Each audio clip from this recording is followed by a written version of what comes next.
"You can't manage that cabin anymore," my son-in-law said, standing in my kitchen without being invited in. "We've already talked to a realtor. Sign the papers, and we'll set you up somewhere manageable." I told him I'd think about it. What I didn't tell him was that I'd been thinking about it for 3 weeks already. Ever since I found his business card tucked under my cabin door in Vermont with a note in his handwriting that said, "Done deal." I hadn't sold anything.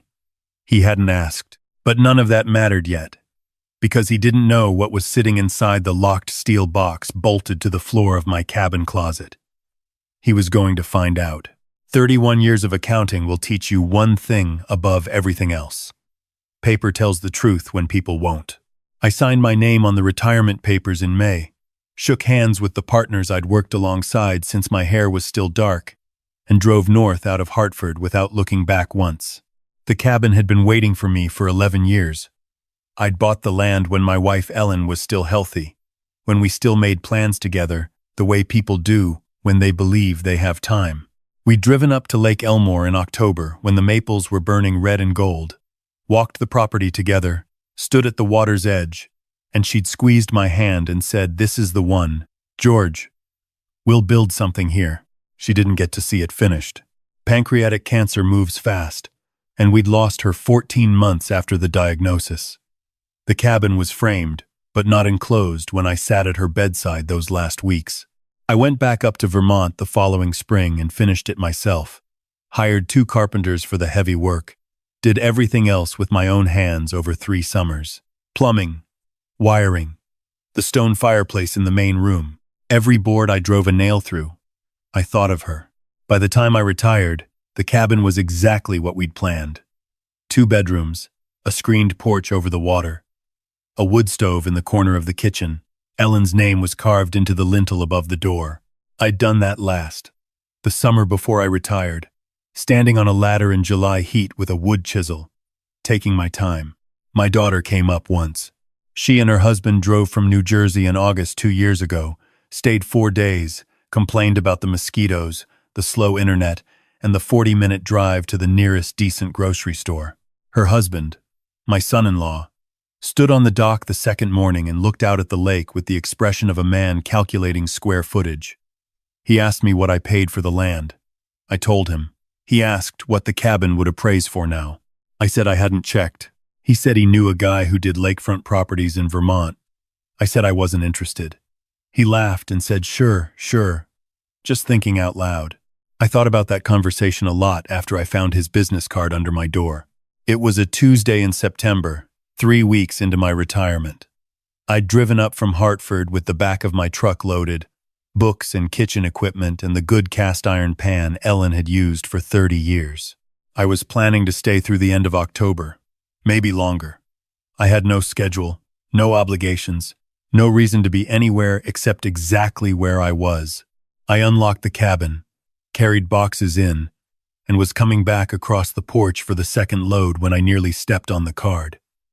Elmore Lake Properties, specializing in waterfront acquisitions. My son-in-law's cell number was written on the back. Below that, in the same neat handwriting, all set, closing available 30 days. I stood on my porch holding that card for a long time.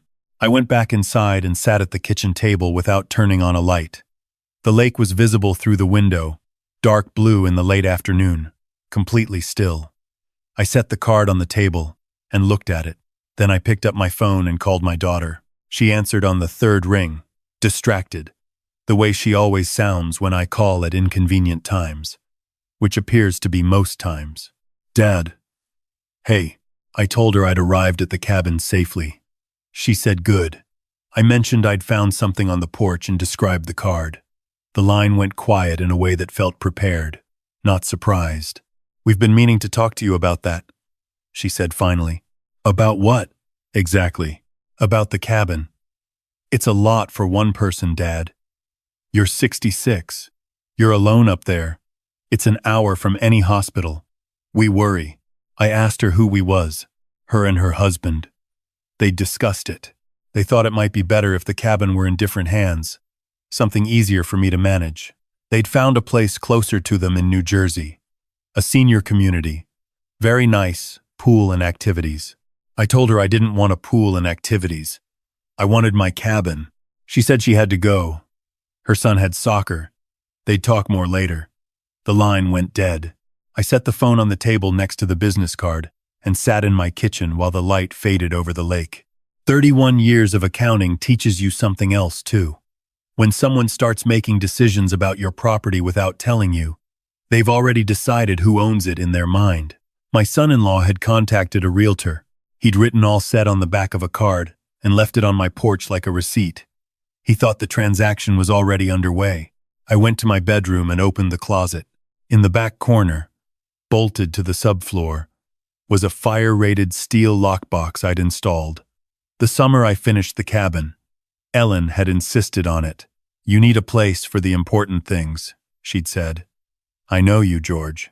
You'll leave papers on the kitchen table and the wind will take them." The lockbox held the original deed, the title insurance policy, the survey documents, the building permits, every receipt from construction, and a folder I'd assembled 3 months ago when I first began to suspect that my son-in-law's interest in this property was not the casual curiosity he'd pretended it was. That folder contained something he didn't know existed. I didn't sleep much. By morning, I had a list and a plan. The first call was to David Kimball, my attorney in Hartford. We'd worked together on Ellen's estate, and I trusted his judgment completely. I explained what had happened. He listened without interrupting. When I finished, he said, "George, has anyone threatened legal action?" "Not yet," I said. "But they will." He said to come in the following Monday. He had thoughts. The second call was to my neighbor at the lake, a retired state trooper named Frank who kept an eye on the property when I was away. I told him to expect some activity and to document anything unusual. He asked no questions. Retired state troopers are good that way. The third thing I did was drive into town and spend 4 hours at the county registry of deeds. I pulled everything associated with my parcel, every recording, every lien search, every document that had ever touched that title. There was one thing I hadn't expected to find: a deed of gift, executed 18 months ago, transferring my property to my daughter, my signature at the bottom. I sat at the records table staring at it for a long time. Then I looked more carefully. The signature wasn't mine. It was close. Very close. Clearly traced or copied from something else. But the pressure was wrong. The way the G in George connected to the E was different from how I've written my name for 66 years. I've signed my name on tax returns, audit reports, contracts, and client correspondence for 3 decades. I know what my signature looks like under fluorescent light in a government building. That was not my signature. I photographed every page with my phone. I went outside and sat in my truck in the parking lot and called David Kimball again. I told him about the deed. He went very quiet. Then he said, "Don't discuss this with anyone else. Not your daughter, not your son-in-law, not any mutual friends. Come Monday and bring everything you photographed." I asked him if what I thought had happened was what had actually happened. He said he needed to see the documents first. Then he said, "If it is what you think, George, what we're looking at isn't a family dispute." I drove back to the cabin. The afternoon was warm, the kind of September afternoon that makes Vermont worth every dark February. I sat on the dock for 2 hours and let the water settle my thinking. Ellen used to say that anger was just clarity, waiting to cool down. I needed to let it cool completely before I did anything else. They came on Saturday morning. I heard the car on the gravel road before I saw it, a black SUV moving too fast for the terrain. My son-in-law parked in front of the cabin and got out without turning the engine off. My daughter stayed in the passenger seat. 2 of their kids were visible in the back window. He walked to the porch with the stride of someone who has already had the argument and won it in his head. "We need to talk," he said. No hello. No how are you, just 4 words delivered to my chest like he was reading from a script. I said, "Good morning. Come in." He said he'd rather not. Wasn't going to be long. He had some papers for me to sign, straightening out the property situation. He used those exact words. Property situation. As though my cabin, my 11 years of work, my wife's name carved in the lintel, was an administrative inconvenience. I told him I hadn't received any papers. He pulled a folder from under his arm. Thick, legal size. He held it out to me. My daughter was watching through the windshield. She didn't get out of the car. It's all very standard, he said. Transfer of property. You stay as long as you need to, of course. But this way it's simpler. Tax purposes. Estate planning. I took the folder and looked at the top page. It was a quitclaim deed. My name in the grantor line. My daughter's name in the grantee line. Dated last week. Where do you expect me to sign? I asked. He pointed to the signature line at the bottom of the third page. There's a notary we use, he said. She can come up tomorrow. I closed the folder. I handed it back to him. I said no. The word surprised him. I could see it in the way his face rearranged itself, the smile going somewhere else. Dad, he said, using the word the way people use borrowed things. Be reasonable. This is for your benefit. The cabin is a liability at your age. What happens if you fall? What happens if you have a medical event? You're an hour from help up here. This is about your safety. I said I appreciated the concern. The answer was still no. His jaw tightened. He said my daughter had spoken to an attorney, that there were questions about my capacity to manage the property responsibly, that in certain circumstances a court could appoint someone to make these decisions if the owner was deemed unable to do so himself. There it was. I looked past him at the SUV. My daughter was looking at her phone. The kids were watching something on a screen. The engine was still running. I said, I'd like you to leave my property. He said we weren't done talking. I said, I'm not asking. He looked at me for a moment. Then he dropped the folder on the porch railing. Something to think about, he said. We'll be back. He got in the SUV and backed down the gravel road faster than he should have. I picked up the folder and went inside. I sat down at the kitchen table and called David Kimball's cell phone, which he'd told me to use for anything that couldn't wait until Monday. He answered on the second ring. I told him they'd come. I told him about the quitclaim deed. I told him about the comment about capacity. He was quiet for a moment. Then he said, George, I need you to listen carefully. Don't sign anything. Don't respond to any written communications without running them through me first. And come in first thing Monday morning. What I've found in those documents you photographed changes the nature of this considerably. I asked him what he'd found. He said, the deed of gift you found at the registry, the one with the signature that didn't look right. I had a forensic document examiner look at the photographs. She's preliminary, but her assessment is that it's a traced forgery. A good one, but a forgery. I sat at my kitchen table looking out at the lake. Monday morning, I drove 2 hours south to Hartford, in a suit I'd last worn to a client presentation. When you're asking someone to fight for you, you show up like you understand the weight of what you're asking. David Kimball's office was on the 14th floor of a building downtown, the kind of office that makes clear nothing inside it is improvised. He was waiting for me. He walked me through everything on a yellow legal pad. The forged deed had been recorded 18 months ago, meaning my son-in-law had been planning this considerably longer than I'd realized. The document examiner's preliminary opinion was that the signature was copied, likely traced from a photocopy of another signed document. The recording had been done in person at the county registry. The person who recorded it had presented identification and signed the registry's access log. We'd requested a copy of that log.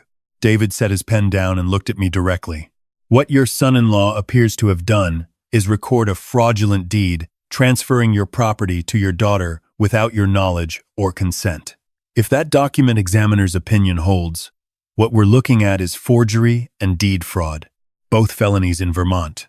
I asked him what our options were. He said we had several. We could file to void the fraudulent deed, which would be straightforward given the forensic evidence. We could file a quiet title action to establish clean ownership on record. We could file a complaint with the Vermont Attorney General's office, which handled deed fraud cases. And separately, we could address the capacity threat, which he called exactly what it was, a pressure tactic to coerce property transfer. I told him to do all of it. He asked me if I understood that doing all of it would likely result in criminal charges against my son-in-law. I told him I understood. I told him about the card left on my porch. I told him about my daughter sitting in the passenger seat on Saturday, while her husband told me a court might take my property. I told him about the word we, when she said we've been meaning to talk to you about that. David picked his pen back up. He said, "There's one more thing. Given the forged deed and the capacity threat, I'd recommend we establish your mental competency proactively before any petition can be filed. 2 independent physicians, full cognitive workups. You present those records in court, and you take away their most effective weapon before they can use it." I made the appointments from his conference room that afternoon. Dr. Patricia Webb on Wednesday, Dr. Henry Asante on Friday. General practice in neurology. Same combination. Same logic. If they were going to question my mind, I was going to make sure the answer was already in the record before they asked. Dr. Webb's office was in West Hartford. Clean and orderly. The kind of office that reminded me of the organized patience that good work requires. She took my full medical history, reviewed my medications, blood pressure stable, cholesterol managed. She asked about exercise, diet, sleep. Then the cognitive assessment. She gave me 3 words to hold in memory. She had me count backward, from 100 by sevens. She asked the date, the year, the name of the current vice president. She had me draw a clock face set to 2:15. She asked me what I'd had for dinner the previous evening and what I'd read that morning. At the end, she set down her pen and said, "Mr. Harmon, your cognitive function is well within normal range, above average for your age group in several categories. Whatever gave rise to this evaluation, it wasn't a concern about your mental fitness." I thanked her and didn't explain. The explanation would be in the court record. Dr. Asante was more technical. Neurological reflexes, balance assessments, processing speed tests, spatial reasoning. He had me walk a straight line, track a light, respond to pattern sequences on a screen. At the end, he asked what I did for 31 years. "Accounting," I told him. "Audit work mostly." He nodded. "It shows," he said. "Your working memory and attention to detail are excellent. I see this in people who've spent careers tracking small discrepancies. The brain you've built doesn't decline on the timetable some people assume." Both reports came back on official letterhead. Full evaluations, formal conclusions, the kind of documentation that doesn't leave room for interpretation. I delivered them to David's office by the following Tuesday. He added them to the file, which was growing thick. He told me the Vermont AG's office had contacted us. They'd received our complaint, reviewed the documents, and were opening an inquiry. They'd be in touch with my son-in-law within the week. I drove back to the cabin. Frank, my neighbor, had been watching. He'd noted 2 visits while I was in Hartford. My son-in-law's SUV both times, driving slowly past the property, parking on the road for 15 minutes the second time, then leaving. Frank had photographs and times. He slid them across his kitchen table to me without comment. I thanked him and made copies. The certified letters arrived at my son-in-law's address on a Thursday. David told me they'd been delivered. The first was the notice of action to void the fraudulent deed, with the forensic document examiner's preliminary report attached. The second was the AG's inquiry notice. The third was formal documentation that any attempt to file a capacity petition would be met with our complete medical record and a motion for sanctions for filing in bad faith. My phone began ringing at noon on Thursday. I let every call go to voicemail. My daughter called 11 times. My son-in-law called 4 times. Numbers I didn't recognize called twice. I listened to one voicemail. My son-in-law's voice was not the measured, confident tone he'd used on my porch. It was higher, faster, stripped of its performance. "This is a misunderstanding," he said. "We never meant for things to go this far. I think we should sit down and talk about this like adults before anyone does something they can't undo." I saved the voicemail and sent the file to David. My daughter's 5th voicemail was quieter. "Dad, please. I didn't know he'd done the deed thing without telling me. I promise I didn't know. Please, just call me. Please." I listened to it twice.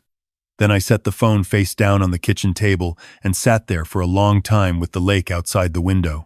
The maples were starting to turn. The early ones always go first, a single red branch among the green. Ellen had loved that about Vermont autumn. The way the color came in signals before the full change, like the season giving you warning. I thought about whether my daughter was telling the truth. She had not gotten out of the car on Saturday.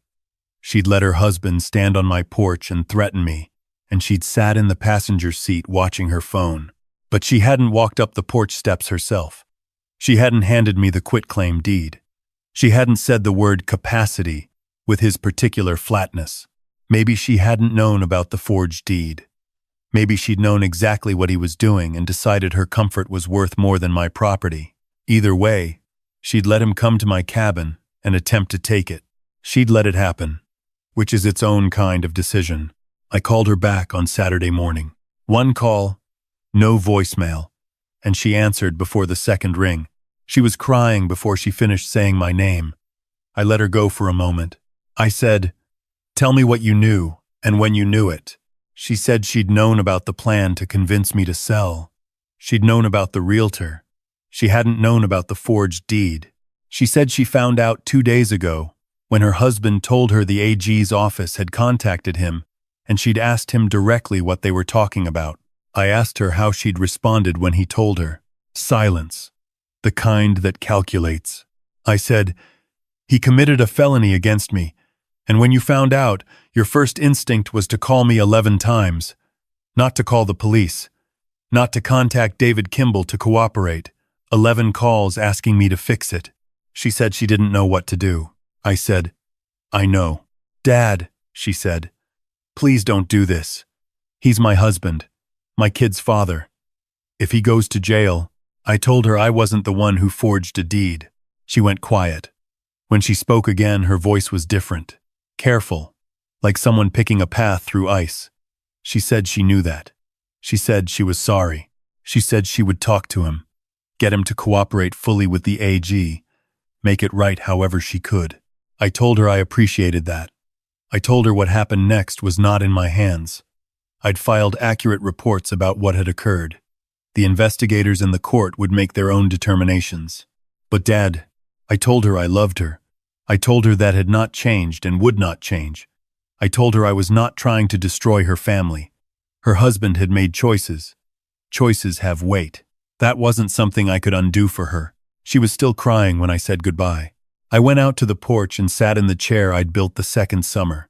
Pine and cedar, solid enough to last another 20 years if I treated it right. The lake was flat and silver in the morning light. A loon called somewhere on the far side. That sound that carries over water like it's been traveling for years to reach you. 3 weeks later, I drove to the Vermont Superior Court in Morrisville with David Kimball. The hearing on the quiet title action was scheduled for 9 in the morning. My son-in-law sat across the courtroom with an attorney I didn't recognize. My daughter was not present. The hearing took less time than I expected. David presented the forensic report on the forged deed, the original title documentation, the survey records, the building permits, the full paper trail of 11 years of ownership.